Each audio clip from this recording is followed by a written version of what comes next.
I'm not very happy being the last person to speak in such an outstanding panel.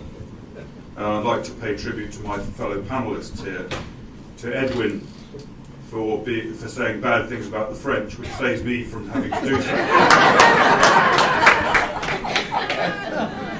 Also, Dr. Bard, who mentioned that he is responsible for the Jewish Virtual Library. Even though I'm not Jewish, I'm allowed to read that, it appears, and it's a fantastic resource. I make enormous use of it. I very much congratulate on it. And of course to the noble Baroness Ruth Deach, who I congratulate for having such a wonderful English accent. The Americans think you're intelligent if you speak English. In the case of Ruth Deach, that's correct. In my case, I wouldn't want to comment. I also would like to pay tribute to Alana and to the AZM. I don't know why you lot call it Z. It's that very modern pronunciation, which was first recorded in Britain in 1677, so it's very new. It's not something that's sort of not quite familiar to our ears. Anyway, the AZM have done a wonderful job, and I've certainly found this the conference so far to be extremely enlightening. Ladies and gentlemen,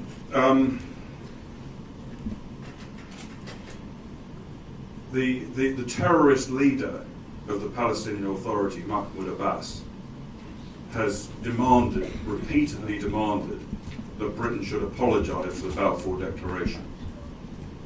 He's in very good company, because similar disapproval of the Balfour Declaration was made by Reichsfuhrer SS Heinrich Himmler in 1931 in a letter that he sent to the Grand Mufti of Jerusalem. Is Abbas listening in?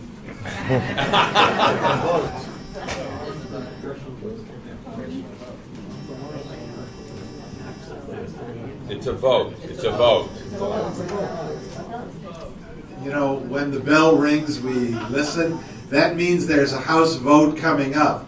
But it also could not have been more opportune, because as the bell rang and as you were beginning, we'll ask you to begin again. We've been joined by Congressman Trent Franks, a great friend, who represents Arizona's 8th Congressional District. Representative Franks is a member of the Israel Allies Caucus. I have been with him on trips to Israel. I've been with him in meetings when he's addressed the Republican Jewish Coalition. He is a friend of all of us, and we're so pleased to have him with us today. Representative Franks.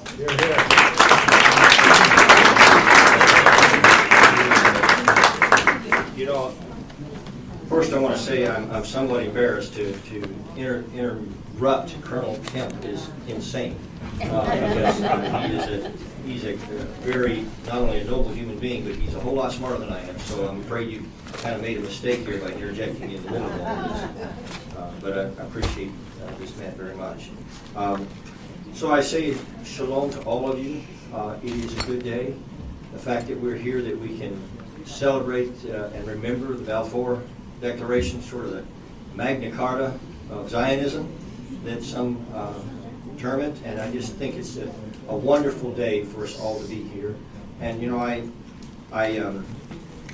think that sometimes people think that the Balfour Declaration was the beginning of Israel's legitimacy. I don't see it that way. I see it as a recognition, finally, to the world at large, that we, as a people, as a human society, recognize that there was a time when King David, marched up a hill and began a civilization that has now become one of the most important contributions to humanity in all the world.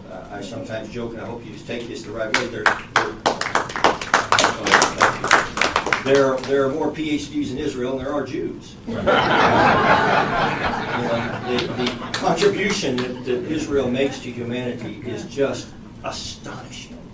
And I just wonder where the world would be if it weren't for Israel, because I'm convinced that Israel does more for America than America does for Israel.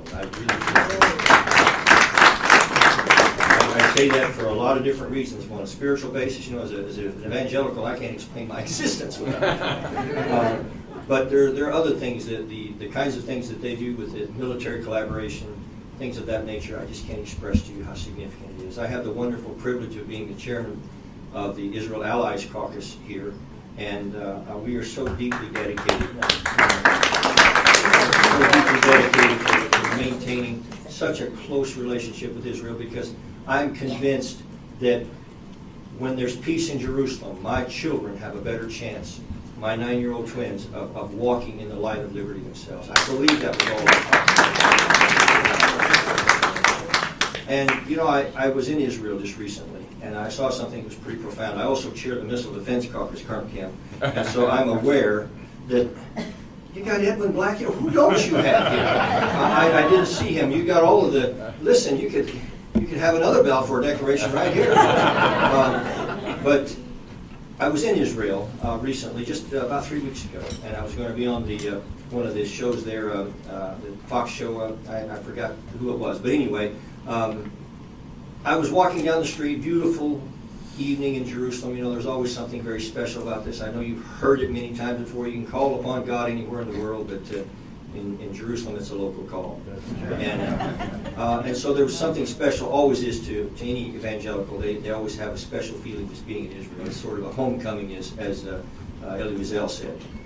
And up the street walked this large group of maybe 30 girls, probably junior high, in their little uniforms, their school uniforms, elbow in elbow, hand in hand, and they were singing the songs of Zion.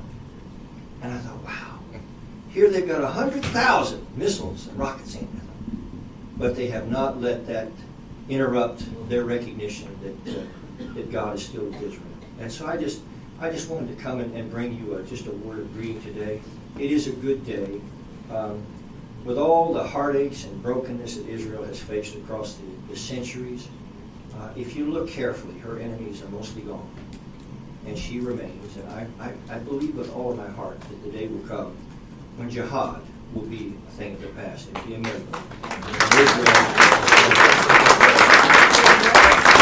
With all my heart, if we stay together, that we can see the light of God's peace shine on the streets of Jerusalem forever. And I just want to remind all of you that when it looks kind of bad, looks kind of impossible, you remember that the pillar of fire still goes before Israel. The stars and stripes still walk beside her. And the God of Abraham, Isaac, and Jacob still watches over her. There are great days ahead, and let's charge the future together. God bless you.